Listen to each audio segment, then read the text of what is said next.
People have often remarked that older forms like sonata form and fugue have been used so many times, so why not look for something new?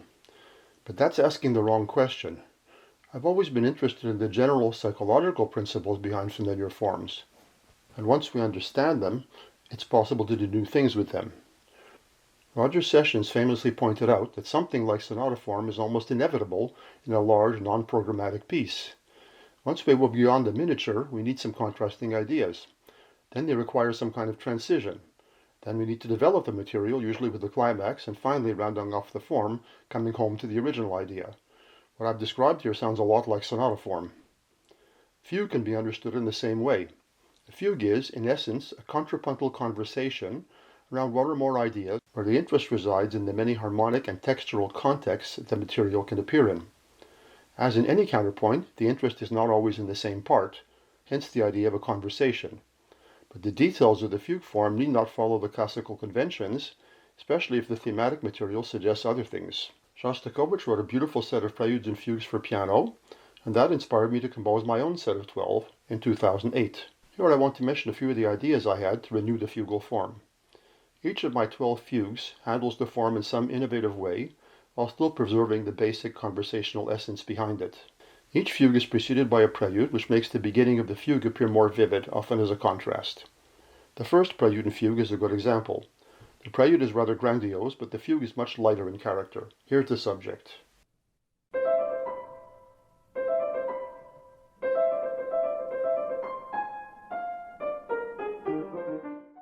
It's rather playful, with a sort of wrong note leap to the B, finally resolving in measure 4 to the high C.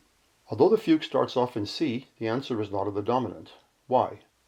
Well, since the harmonic language in this fugue doesn't turn around the usual tonic-dominant axis, the answer should arrive in a place that's harmonically in tune with the subject. Since the subject seems to end in E-flat major, that's a logical place to start the answer. As for the rest of the fugue, it develops the playful character of the subject in two voices.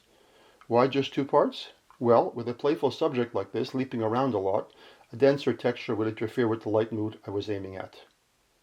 The subject is explored in various ways. For example, here the original leap in the subject goes to a second, and then the original resolution is another second. The bass is also thickened a bit here, so the character is more assertive.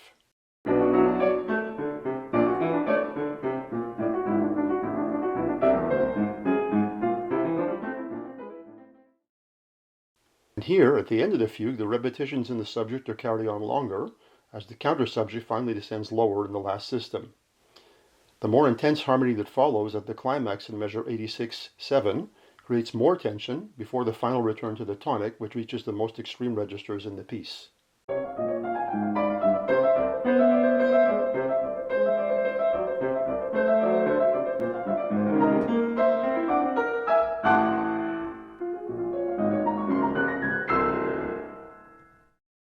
My goal here was to explore the musical potential of the subject in ways that follow logically from it, but also take us in unexpected directions.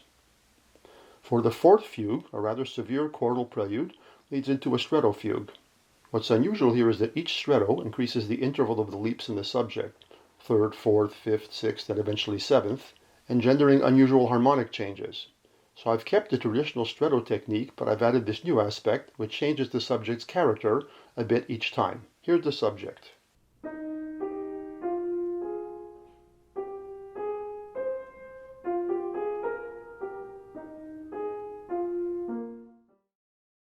Now, here's one of the stretti.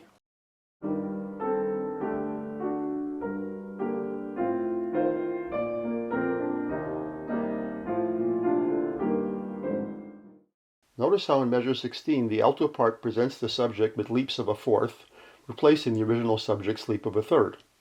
Then the imitation of the tenor part changes the leaps again, now they're fifths. The effect of these changes is to create more new harmonic context for the subject than would have been possible maintaining its original form. However, the overall character remains lyrical. One more example, now from the eighth fugue. This fugue is unusual that the subject is not completely monophonic. It alternates between single notes and two-note chords.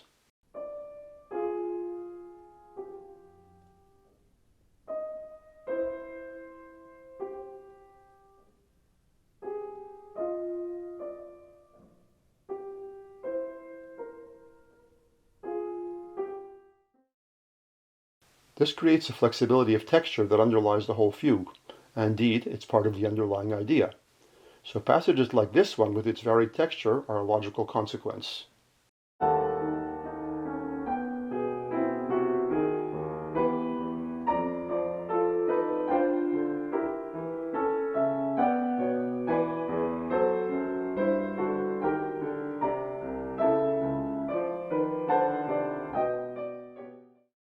The left hand here, with its octave leaps, also enriches the texture, while the right hand, which contains the upper two contrapuntal parts, often contains three-note chords. This in turn allows for a lot of harmonic richness. The final climax of this fugue actually becomes homophonic. Again, this is really a culmination of the preceding developments.